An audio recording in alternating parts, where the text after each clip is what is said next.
أعوذ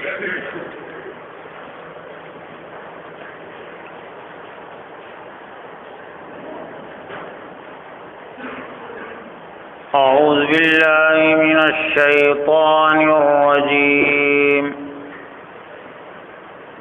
بسم الله الرحمن الرحيم قلنا اهبطوا منها جميعا فإما يأتينكم مني هدى فمن تبع هداي فلا خوف عليهم ولا هم يحزنون صدق اللہ العظیم۔ محترم حضرات، یہ سورہ بقرہ کی آیت نمبر 38 ہے۔ اس آیت میں اللہ تعالیٰ نے حضرت آدم علیہ السلام اور حضرت حوا کو اور ایک طرح سے ان کے ذریعے سے قیامت تک آنے والے انسانوں کو زمین پر اترنے کا حکم دیا۔ حضرت آدم اور حضرت حوا ہی تمام انسانوں کے ایک طرح سے ذریعے پیدائش ہے۔ خالق تو اللہ تعالیٰ ہیں، لیکن تمام انسان پیدائشی لحاظ سے، تخلیقی لحاظ سے حضرت آدم اور حضرت حوا ہی کی نسل سے تعلق رکھتے ہیں۔ اس لیے اولین خطاب تو حضرت آدم اور حضرت حوا ہی سے ہیں، لیکن ضمناً ہم تمام ہی اس میں شامل ہیں۔ آیت کا ترجمہ اس طرح ہے، ہم نے کہا تم سب یہاں سے چلے جاؤ، اتر جاؤ۔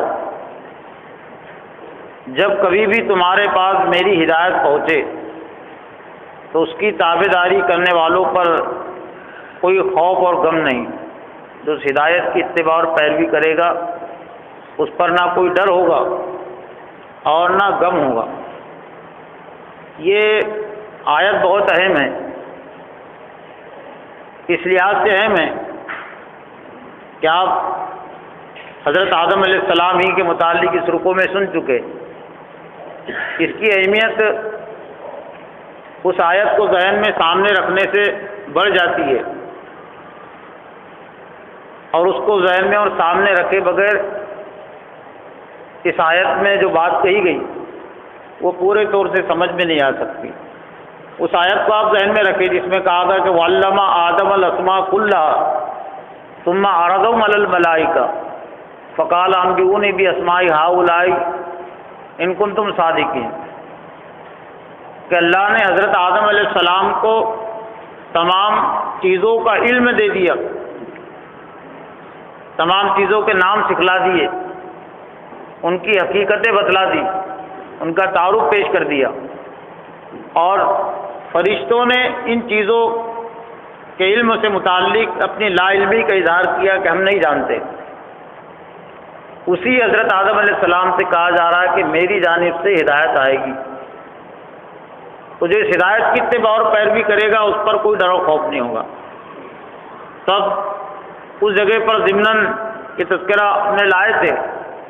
کہ علم کی بنیادی طور سے دو قسمیں، ایک علم ہدایت اور ایک علم اشیاء۔ علم الاشیاء یہ تو انسان کی تخلیق میں شامل ہے، اس کی پیدائش میں شامل ہے، لیکن علم ہدایت اس کی تخلیق میں شامل نہیں ہے، اور صرف یہ تخلیقی صلاحیت یا علم الاشیاء کی بنیاد پر کوئی شیطان کے مکر و فریب سے نہیں بچ سکتا۔ جنت میں رہتے ہوئے بھی، جنت اللہ کے قربت کی بالکل جگہ ہے، سب سے نزدیکی مقام، اللہ کے رحمت کی جگہ وہ جنت، لیکن ایک طرح سے بتلا دیا گیا تمام انسانوں کو حضرت آدم علیہ السلام کے ذریعے سے کہ وہ آدم علیہ السلام جن کو اللہ تعالیٰ نے ہوائی جہاز بنانے کا علم دے دیا، ریل بنانے کا علم، توپ بنانے کا علم، کمپیوٹر بنانے کا علم اور چلانے کا علم، تمامی چیزیں شامل ہیں، اس لیے کہ حضرت آدم علیہ السلام کی اولاد ہی میں یہ صلاحیتیں منتقل ہو رہی ہیں ان کے ذریعے سے۔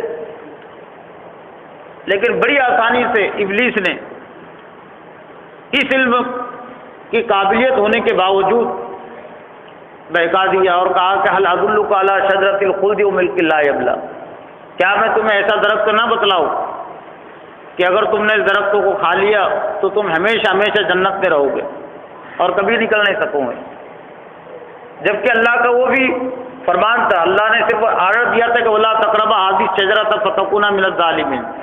اس درخت کے قریب مت جاؤ ورنہ ظالموں میں سے ہو جاؤ گے۔ لیکن وہ تخلیقی علم جو تھا، علم الاشیاء، عام فہم لفظ معاصری علوم کہیں گے، سائنسی علوم کہیں گے، جو بھی نام آپ اس کو دے دیں، یا دنیاوی علوم کی کامل مہارت ہونے کے باوجود حضرت آدم علیہ السلام شیطان کا مقابلہ نہیں کر سکے اور شیطان کو شکست نہیں دے سکے، اور ایک طرح سے یہ واقعہ صادر کر کے ہم کو یہ بتلانا مقصود کرو قیامت تک کے آنے والے انسانوں کو کہ اے انسانوں، تمہارے جو باپ آدم ہیں اور تمہاری ماں جو حوا ہیں، یہ جنت میں رہتے ہوئے بھی، اور ہم نے حضرت آدم کو وہ علم دیا تھا جو قیامت تک کی ایجادات کا علم ہے، ضروریات زندگی کا علم ہے، لیکن اس علم کی بنیاد پر وہ شیطان کے بہکاوے سے نہیں بچ سکے، تو تم بھی نہیں بچ سکو گے۔ ریل بنانا تمہیں آ گیا، ڈاکٹری کے فن ایجاد کرنا تمہیں آ گئے، سورج پر تحقیق، چاند پر تحقیق یا اس سے متعلق جتنی بھی باتیں ہو سکتی ہے یہ تمام اپنی جگہ پر، لیکن یہ علم کافی نہیں ہے اللہ کے عذاب سے بچانے کے لیے، شیطان کے مکر و فریب سے بچانے کے لیے۔ تو یہ چیزیں ہونے کے بعد پھر کہا جا رہا ہے کہ قلنا اہبطوا منھا جمیعا، حضرت آدم علیہ السلام سے لفظش ہوئی، لیکن یہ بھی بتلا دیا گیا کہ انہوں نے توبہ کی اور توبہ اللہ نے قبول فرمائی۔ ایک تو بتلا کہ انسان کی فطرت میں اللہ کی طرف رجوع ہونا بھی ہے، توبہ کرنا ہے، اور جو رجوع نہیں ہوتا،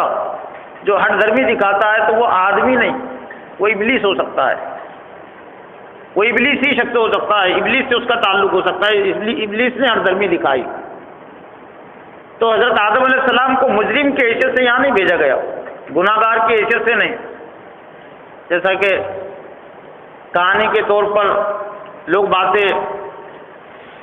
بیان کرتے کہتے کہ اتنے سال حضرت آدم علیہ السلام روتے رہے، گڑ گڑاتے رہے، پوری زمین آنسوؤں سے بھر گئی۔ یہ سب خیالی باتیں ہیں۔ جس مقصد کے لیے پیدا کیا تھا حضرت آدم علیہ السلام کو، اسی مقصد کی ذمہ داری دے کر خلافت ارضی یعنی زمین کی خلافت وہ یہاں نیابت کرے، اسی کام کے لیے، لیکن یہ بیچ میں جو مرحلے پیش آنے تھے اور جن چیزوں کی یہاں ضرورت تھی، ایک تو قابلیت کی ضرورت، اور قابلیت ہونے کے باوجود بھی شیطان کے مکر و فریب سے بچنے کی ضرورت، اور پھر شیطان کے مکر و فریب میں اگر کوئی مبتلا ہو جائے تو پھر اللہ کی طرف رجوع ہونے کی ضرورت، توبہ کرنے کی ضرورت، اور پھر وہ علم ہدایت جس کا تذکرہ اب اس آیت میں کیا گیا۔ تو یہ تمام صورتیں عملاً پیش ہوئی۔ ایک ہوتی ہے علمی رہنمائی، وہ بھی کافی ہوتی ہے،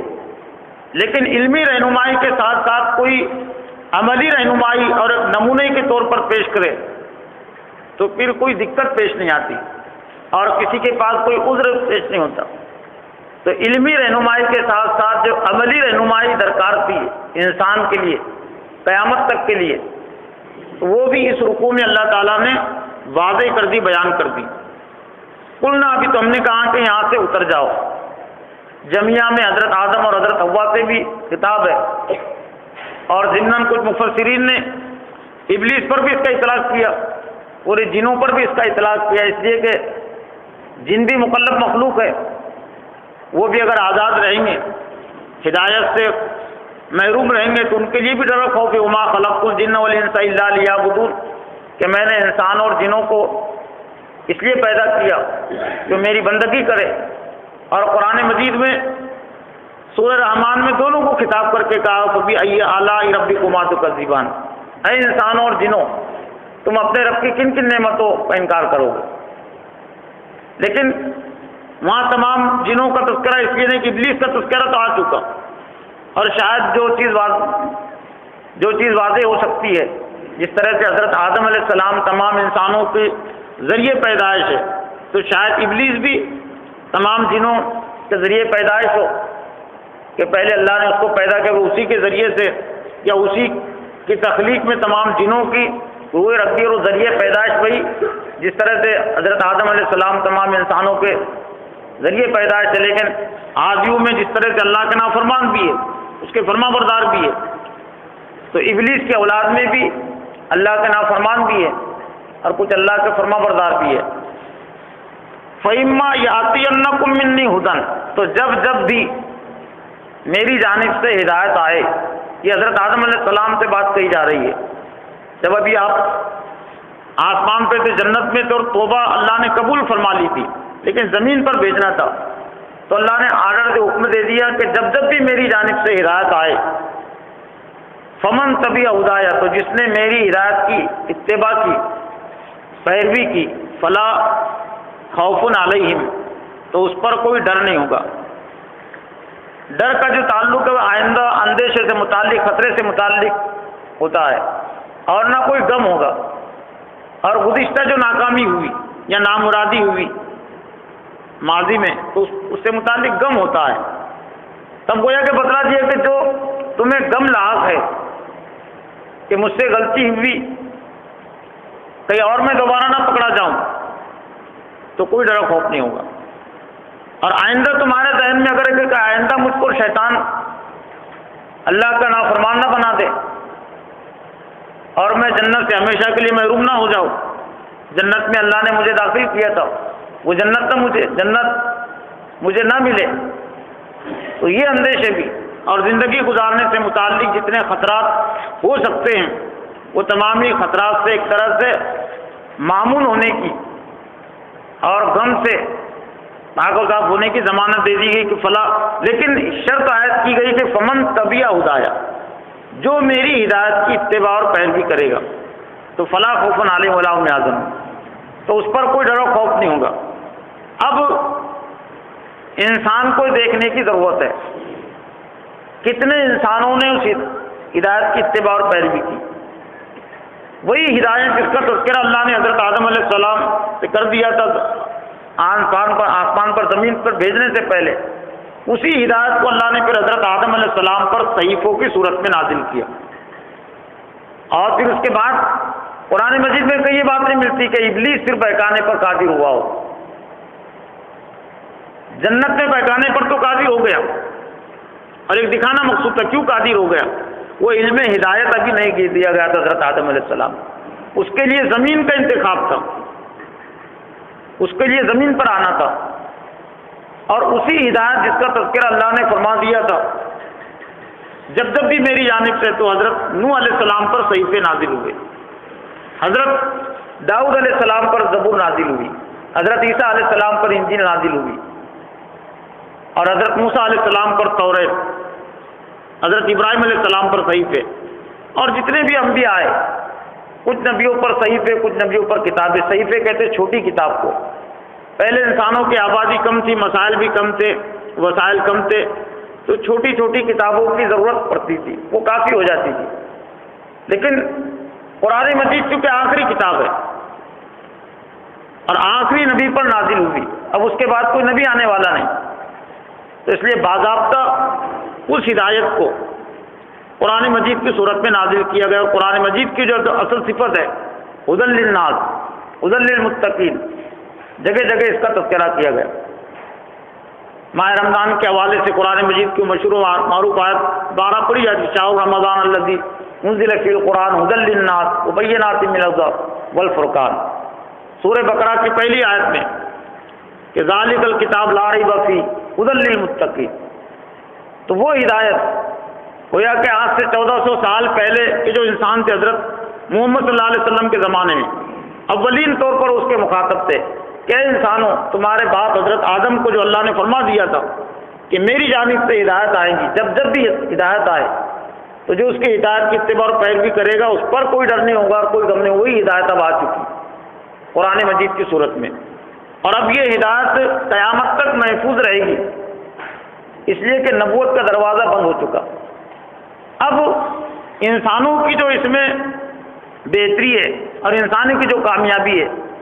وہ انہی علم ہدایت اور علم الاشیاء میں جو تعلق ہے بنیادی اور گہرا تعلق ہے, وہ تعلق قائم کرنے سے ہی وہ شیطان کے مکر و فریب سے بچ سکتا ہے. ورنہ ریل بنانے کے علم میں, کمپیوٹر بنانے اور چلانے کے علم سے اگر ہدایت کا رشتہ ٹوٹ جائے, جیسا کہ آج ٹوٹ گیا, تو پھر یہ کمپیوٹر سے موبائل سے فائدہ کم ہوگا, نقصان زیادہ ہوگا. اور آج سر کی آنکھوں سے ایسی چیز دیکھی جا سکتی ہے.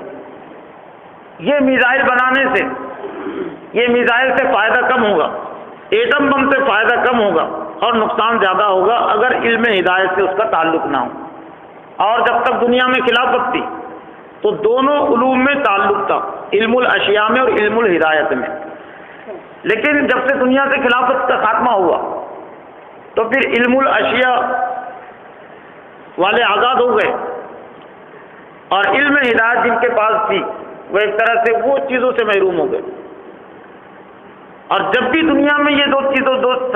چیزوں میں تعلق ہوں گا تو انسانوں کو پھر فائدہ پہنچے گا, نقصان سے بچے. اس دنیا میں بھی اللہ کی نعمتیں, اللہ کی رحمتیں انہیں حاصل ہوں گی اور آخرت میں بھی. اور اسی تعلق کی برقراری کے لیے اور تعلق کو عام کرنے کے لیے ایک طرح سے ہماری بعثت ہوئی. کنتم خیر امۃ اخرجت للناس تأمرون بالمعروف وتنہون عن المنکر, کہ تم بہترین امت ہو, تمہیں لوگوں کے لیے برپا کیا گیا کہ تم بھلائی کو حکم دو اور برائی سے روکو. تو محترم حضرات, یہ ایک ہی آیت لیکن کئی آیات کا نچوڑ اور خلاصہ اپنے اندر لیے ہوئے ہیں. تو اس آیت کی جو اصل رہنمائی ہے علم ہدایت, علم الاشیاء, وہ تو صرف پیدائشی بنیاد پر حاصل ہو جانے والی چیز ہے, اور جتنی بھی وہ صلاحیتیں ہوئی وہ پیدائشی بنیاد پر ہی. کوئی سائنسداں کتاب پڑھ کر سائنسداں نہیں بنا, اور کسی سائنسداں کے متعلق اگر یہ ثابت ہو جائے کہ کتاب پڑھ کر سائنسداں بنا تو وہ جھوٹا سائنسداں قرار پائے گا, جعلی سائنسداں. اس لیے کہ کتاب پڑھ کر کوئی اس کو سائنسداں کہہ ہی نہیں سکتے. وہ جس نے کتاب لکھی ہوں گی تو پھر وہ سائنسداں ہو جائیں گے. اور پھر یہ دماغی صلاحیت کی تو اللہ نے دی, لیکن لوگوں کو اسی چیز پر فخر ہے اور پوری تگودو اسی پر سرپ ہو رہی ہے, جبکہ وہ تو خود انسان کی پیدائش میں کسی کو کم ہے کسی کو زیادہ ہے. لیکن دراصل یہ علم ہدایت جو قرآن کے ذریعے سے اور نبی صلی اللہ علیہ وسلم کی سیرت کے ذریعے سے اللہ تعالیٰ نے ہم کو عطا کیا, اس سے تعلق ہمارا باقی رہے گا تو ضرورت کے مطابق یہ ریل سے بھی کچھ فائدہ پہنچے گا. جن کو ریل بنانے اور چلانے کے علم نہیں, جنہوں نے بنا دی فرض کفایہ کی حیثیت ہے اس کی, ایک ریل بن گئی تو بہت سارے لوگ اس میں شریک ہو سکتے ہیں, لیکن یہ فرض عین کے درجے میں علم ہے. اب یہ فرض کفایہ کے درجے میں جو ہے علم الاشیاء جسے کہتے ہیں, تو لوگوں نے تو اس کو فرض عین سمجھ لیا, اور جو فرض عین کے درجے میں تو طرف کوئی توجہ نہیں. فرض کفایہ بھی کا درجہ دینے کے لیے تیار نہیں. کچھ تو ہو معاشرے میں کہ جو قرآن کے ماہرین ہوں, حدیث کے ماہرین, اور خود بھی جوڑے اور لوگوں کو جوڑے. اللہ سے دعا ہے کہ اللہ تعالیٰ مجھے بھی آپ کو بھی شاید پر غور و فکر کرنے, اس سے اپنا تعلق جوڑنے کی توفیق عطا فرمائے. ربنا